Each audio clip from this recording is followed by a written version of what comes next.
पत्नी ने न जाने क्या किया था कि पति ने उसे एक के बाद एक कई थप्पड़ जड़ दिए। हमेशा हर स्थिति शांति से हैंडल करने वाली पत्नी भी इस बार इतनी अशांत हो उठी कि उसने अपनी चप्पल ही निकालकर पति की ओर दे फेंकी। चप्पल पति के बालों को छूते हुए निकल गई। ये किस्सा यहीं पर ख़त्म हो सकता था, मगर पति ने इसे अपनी मर्दानगी का विषय बना लिया और बात बद से बदतर होती चली गई। रिश्तेदारों ने भी आग में घी का काम किया। किसी ने कहा, जो औरत अपने पति को चप्पल से मार सकती है वो ना ही तो वफादार हो सकती है और ना ही पतिव्रता। ऐसी औरत परिवार ही नहीं पूरे समाज पर कलंक की तरह है। बीवी के पक्ष वाले कहाँ पीछे रहने वाले थे। किसी ने कहा, 21वीं सदी में भी जो स्त्री के साथ मारपीट करते हैं उन्हें तो जेल भेज देना चाहिए। तो कोई कहता, ज़रूर उसको कोई और पसंद आ गई होगी, इसलिए अब पत्नी से मारपीट करने लगा है। बात कोर्ट तक पहुंच गई। दोनों पक्षों ने एक दूसरे के खिलाफ केस फाइल कर दिया। पति ने चरित्रहीन होने का तो पत्नी ने दहेज और शारीरिक उत्पीड़न का आरोप लगाया। 2 वर्षों से अधिक समय के लिए केस चला था। इन 2 वर्षों के दौरान दोनों पति पत्नी अलग अलग रहे थे। इन 2 वर्षों के दौरान दोनों पक्षों के समर्थकों की संख्या कम हो गई थी। पहले जहां दोनों पक्षों में समर्थकों का समूह होता था, अब गिने चुने लोग रह गए थे। पति और पत्नी दोनों की आर्थिक स्थिति भी इस समय के दौरान नीचे गिर चुकी थी। जिन्हें वो अपना शुभचिंतक समझ रहे थे, पैसों की बात आते ही उन्होंने भी अपना पलड़ा झाड़ दिया था। अगर कोई देने को राजी भी हुआ तो मोटे ब्याज की शर्त पर। आखिरकार वही हुआ जो सब चाहते थे, डाइवोर्स।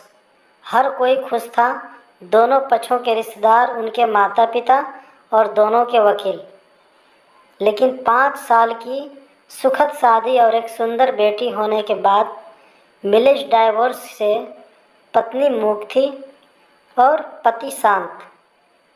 शायद ये इन इत्तेफाक ही था कि एक खुशी को मनाने के लिए दोनों पक्ष के लोग एक ही चाय की टपरी पर बैठे, आमने सामने। इत्तेफाक इसलिए क्योंकि ज़्यादातर लोग जो एक दूसरे के विरोध पक्ष को सपोर्ट कर रहे थे, वे एक दूसरे को अच्छे से जानते भी नहीं थे।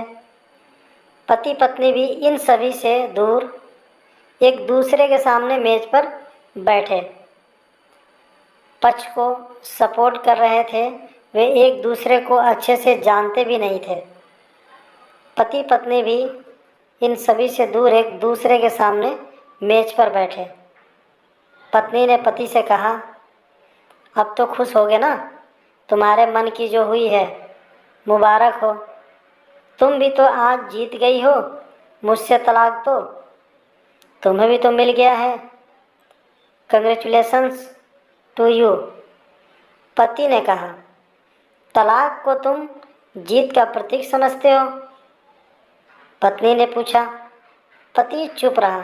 थोड़ी देर की शांति के बाद पति ने कहा, मुझे तुम्हें 5 लाख रुपये अभी और हर महीने 8,000 देने का आदेश है।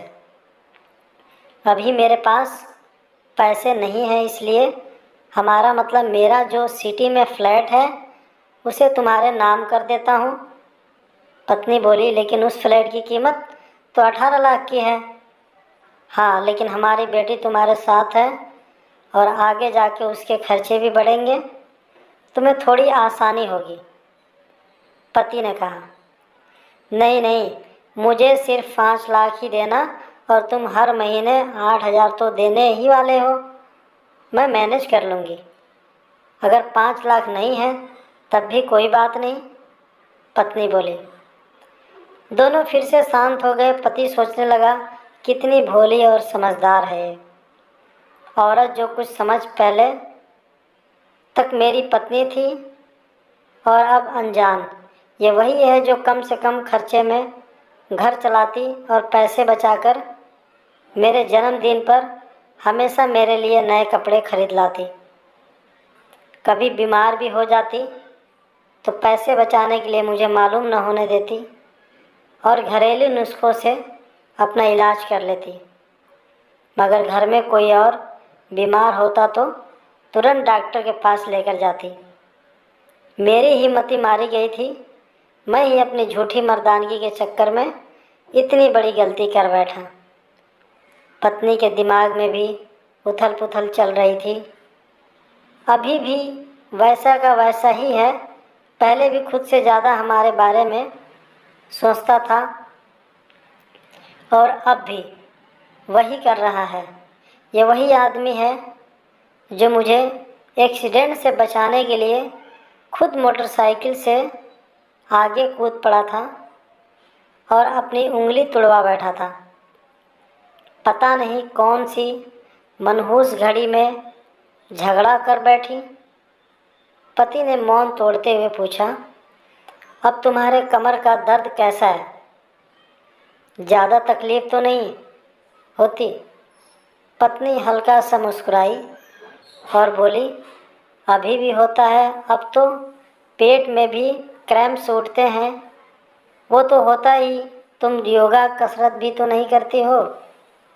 अब किसी की गायनोकोलॉजिस्ट को ज़रूर दिखा देना, पति ने कहा। तुम बताओ तुम्हारा अस्थमा कैसा है? अब क्या आप भी दौरे पड़ते हैं? पत्नी ने पूछा।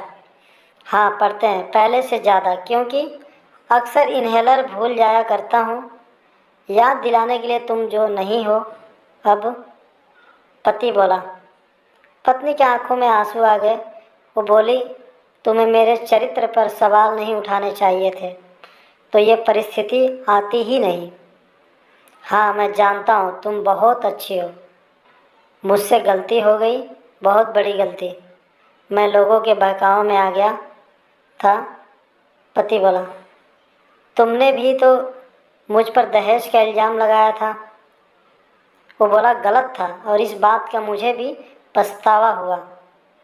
पत्नी ने कहा। पति कुछ कहना चाह रहा था लेकिन हिचकिचा रहा था। पत्नी ने पूछा, कुछ कहना चाहते हो? वो बोला, क्या सबसे पहले जैसा नहीं हो सकता? क्या मतलब? पत्नी बोली, मतलब कि हम फिर से पहले की तरह पति पत्नी बनकर, सच्चे दोस्त बनकर नहीं रह सकते?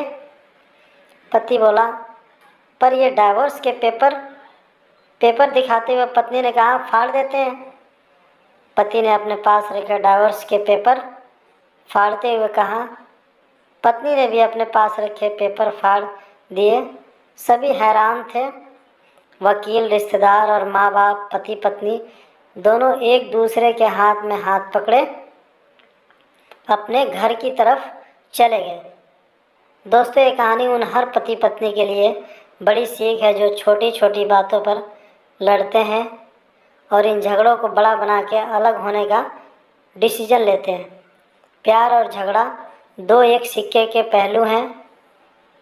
दोनों को स्वीकार करना होगा, तभी ये पवित्र रिश्ता उसकी मंजिल तक पहुंच पाएगी। धन्यवाद।